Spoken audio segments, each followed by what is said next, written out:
Olá, pessoal. Vamos para mais uma leitura bíblica diária. Leitura do dia 21/6. Marcos, capítulo 5, do 21 ao 45.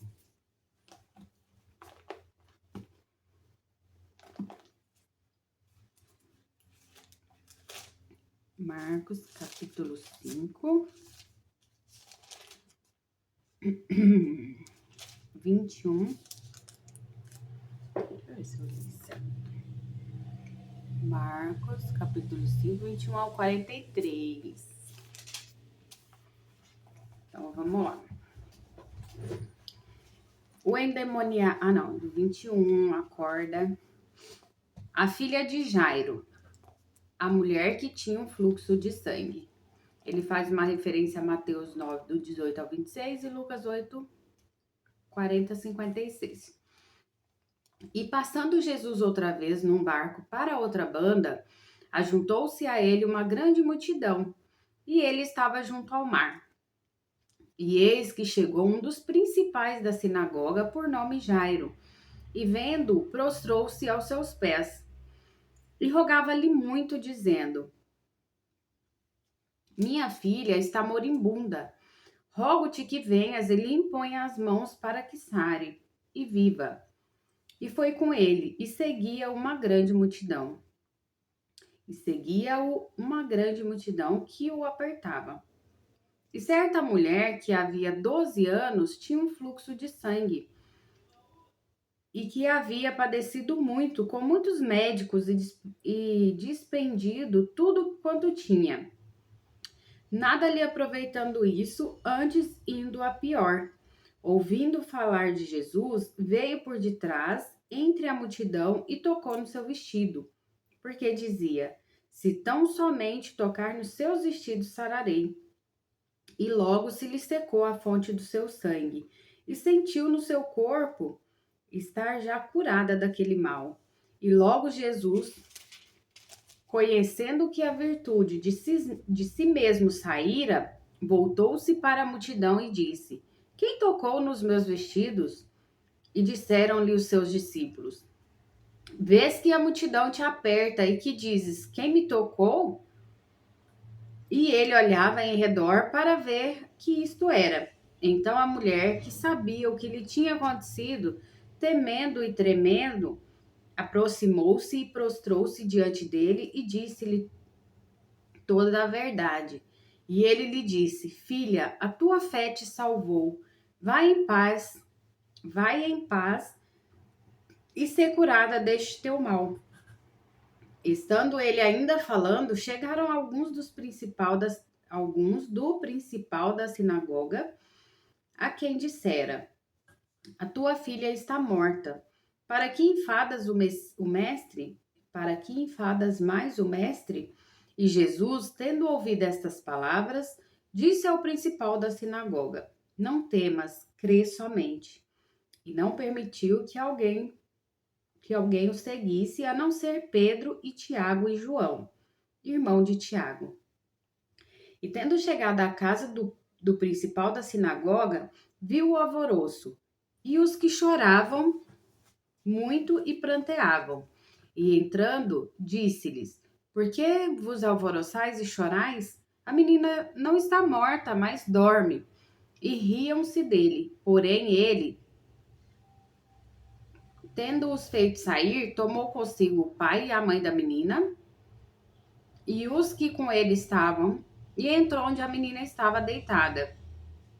E, tomando a mão da menina, disse-lhe: Talita cumi, que traduzido é: Menina, a ti te digo, levanta-te. E logo a menina se levantou e andava, pois já tinha 12 anos. E assombraram-se com grande espanto. E mandou-lhes expressamente que ninguém o soubesse, e disse que lhe dessem de comer. Então, essa é a nossa primeira parte do dia 21. Segunda Samuel, capítulo 14, a segunda parte.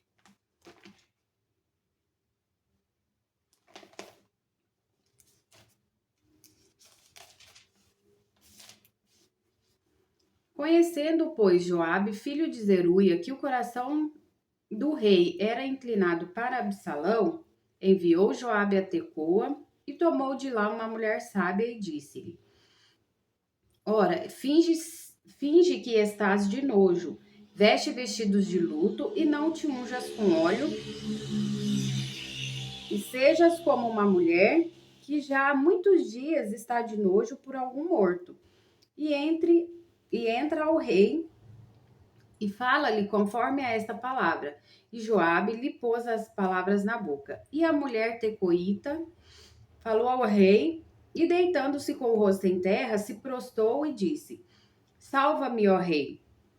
E disse-lhe o rei: Que tens? E disse ela: Na verdade, que sou uma mulher viúva, e morreu meu marido. Tinha, pois, a tua serva 2 filhos, e ambos estes brigaram no campo, e não houve quem os apartasse. Assim, um feriu ao outro e o matou. E eis que toda a linhagem se levantou contra a tua serva e disseram: Dá-nos aquele que feriu a seu irmão, para que o matemos por causa da vida de seu irmão, a quem matou, e para que destruamos também ao herdeiro. Assim apagarão a brasa que me ficou, de sorte que não deixam a meu marido nome, nem resto sobre a terra. E disse o rei à mulher: Vai para a tua casa, e eu mandarei ordem acerca de ti.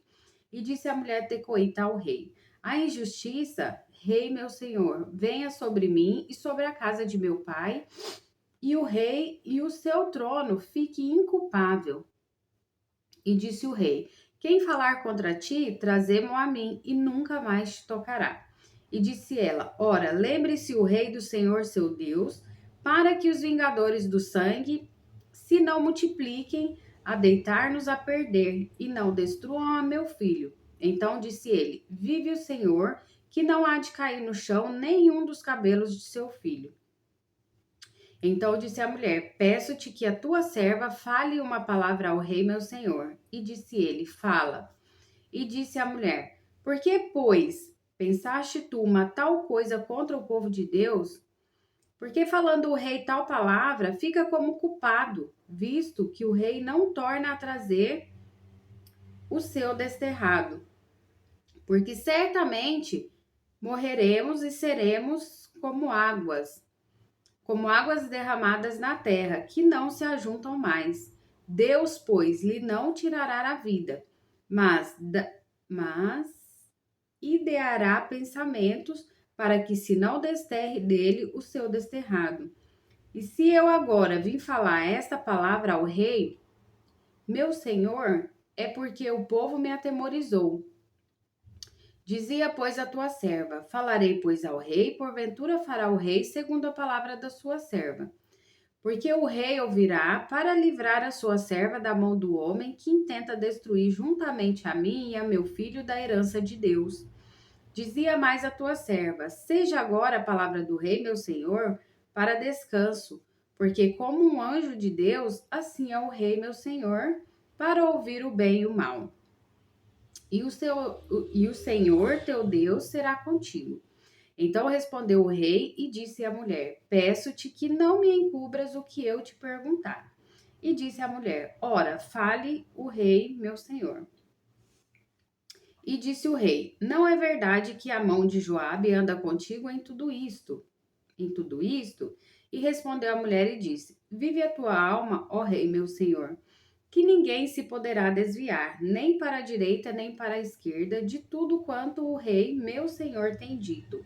Porque Joabe, teu servo, é quem me deu ordem, e foi ele que pôs na boca da tua serva todas estas palavras. Que eu virasse a forma deste negócio, Joabe, teu servo, fez isto. Porém, sábio é meu senhor, conforme a sabedoria de um anjo de Deus, para entender tudo o que há na terra. Então o rei disse a Joabe: Eis que fiz isto. Vai, pois, e torna a trazer o mancebo Absalão. Então Joabe se prostrou sobre o seu rosto em terra e se inclinou. e o agradeceu ao rei e disse Joabe: Hoje conheceu o teu servo, que achei graça aos teus olhos, ó rei meu senhor, porque o rei fez segundo a palavra do teu servo. Levantou-se, pois, Joabe e foi a Jesur, e trouxe Absalão a Jerusalém. E disse o rei: Torne para sua casa e não veja a minha face. Tornou, pois, Absalão para sua casa e não viu a face do rei. Não havia, porém, em todo Israel homem tão belo e tão aprazível como Absalão. Desde a planta do pé até a cabeça não havia nele defeito algum. E quando tosquiava a sua cabeça, abre parênteses, e sucedia que no fim de cada ano a tosquiava, porquanto muito lhe pesava, e por isso a tosquiava, fecha parênteses. Pesava o cabelo da sua cabeça 200 ciclos, segundo o peso real. Também nasceram a Absalão 3 filhos e uma filha, cujo nome era Tamar, e esta era mulher formosa à vista. Assim ficou Absalão 2 anos inteiros em Jerusalém e não viu a face do rei. Mandou, pois, Absalão chamar a Joabe para o enviar ao rei, porém não quis vir a ele. E enviou segunda vez e contudo não quis vir. Então disse aos seus servos: Vedes ali o pedaço do campo de Joabe pegado ao meu, e tem cevada nele. Ide e ponde-lhe fogo. E os servos de Absalão puseram fogo ao pedaço do campo. Então Joabe se levantou e veio a Absalão em casa e disse-lhe: Por que puseram teus servos fogo ao pedaço de campo que é meu? E disse Absalão a Joabe: Eis que enviei a ti, dizendo: Vem cá, para que te envie ao rei a dizer-lhe: Para que vim de Jesur? Melhor me fora estar ainda lá. Agora, pois, veja eu a face do rei, e se há ainda em mim alguma culpa, que me mate. Então entrou Joabe ao rei e assim lhe disse. Então chamou a Absalão, e ele entrou ao rei e se inclinou sobre o seu rosto em terra diante do rei. E o rei beijou a Absalão. Essa é a nossa segunda parte de hoje, do dia 21. A terceira é Daniel, capítulo 8.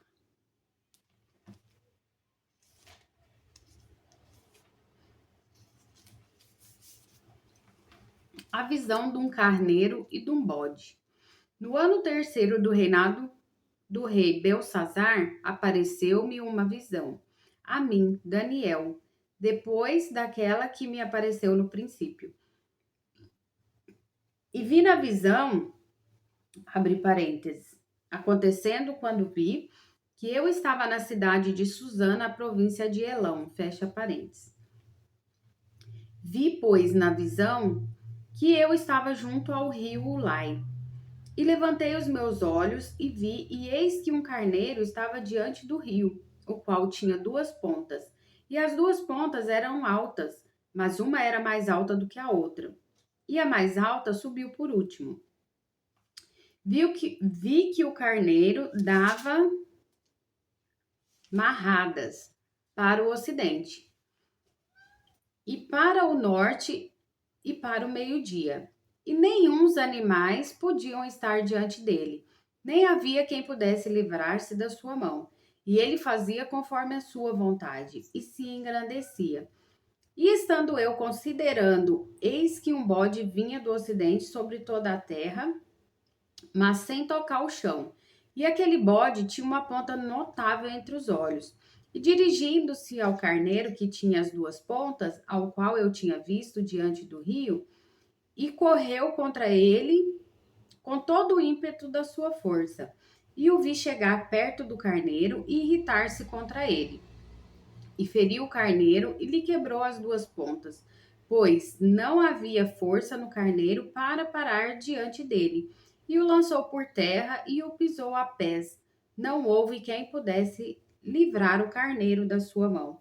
E o bode se engrandeceu em grande maneira, mas, estando na sua maior força, aquela grande ponta foi quebrada, e subiram no seu lugar 4 também notáveis, para os 4 ventos do céu. E de uma delas saiu uma ponta muito pequena, a qual cresceu muito para o meio-dia, e para o oriente e para a terra formosa, e se engrandeceu até ao exército do céu, e alguns do exército e das estrelas deitou por terra e as pisou. E se engrandeceu até ao príncipe do exército, e por ele foi tirado o contínuo sacrifício, e o lugar de seu santuário foi lançado por terra. E o exército lhe foi entregue com sacrifício contínuo, por causa das transgressões, e lançou a verdade por terra, fez isso e prosperou. Depois ouvi um santo que falava, e disse outro santo àquele que falava: Até quando durará a visão do contínuo sacrifício e da transgressão assoladora, para que seja entregue o santuário e o exército a fim de serem pisados? E ele me disse: Até 2.300 tardes e manhãs, e o santuário será purificado. E aconteceu que, havendo eu, Daniel, visto a visão, busquei entendê-la, e eis que se me apresentou diante uma como semelhança de homem. E ouvi uma voz de homem nas margens do Ulai, o qual gritou e disse: Gabriel, dá a entender a visão. E veio perto de onde eu estava, e vindo ele, fiquei assombrado e caí sobre o meu rosto. Mas ele me disse: Entende, filho do homem, porque esta visão se realizará no fim do tempo. E estando ele falando comigo, caí com o meu rosto em terra, adormecido. Ele, pois, me tocou e me fez estar em pé. E disse: Eis que te farei saber o que há de acontecer no último tempo da ira, porque se exercerá no determinado tempo do fim. Aquele carneiro que viste com duas pontas são os reis da Média e da Pérsia. Mas o bode peludo é o rei da Grécia, e a ponta grande que tinha entre os olhos é o rei primeiro. O ter sido quebrada, levantando-se 4 em lugar dela, significa que 4 reinos se levantarão da mesma nação, mas não com a força dela. Mas no fim do seu reinado, quando os prevaricadores acabarem, se levantará um rei feroz de cara e será entendido em adivinhações, e se fortalecerá a sua força, mas não pelo seu próprio poder, e destruirá maravilhosamente e prosperará, e fará o que lhe aprouver, e destruirá os fortes e o povo santo. E pelo seu entendimento também fará prosperar o engano na sua mão, e no seu coração se engrandecerá, e por causa da tranquilidade destruirá muitos, e se levantará contra o príncipe dos príncipes. Mas sem mão será quebrado. E a visão da tarde e da manhã que foi dita é verdadeira. Tu, porém, cerra a visão, porque só daqui a muitos dias se cumprirá. E eu, Daniel, enfraqueci e estive enfermo alguns dias. Então levantei-me e tratei do negócio do rei. E espantei-me acerca da visão, e não havia quem a entendesse. Então, essa é a nossa leitura do dia 21/6. Que Deus abençoe cada um. Vamos fazer nossa leitura, refletir e ficar firme em paz, tá bom? Deus abençoe.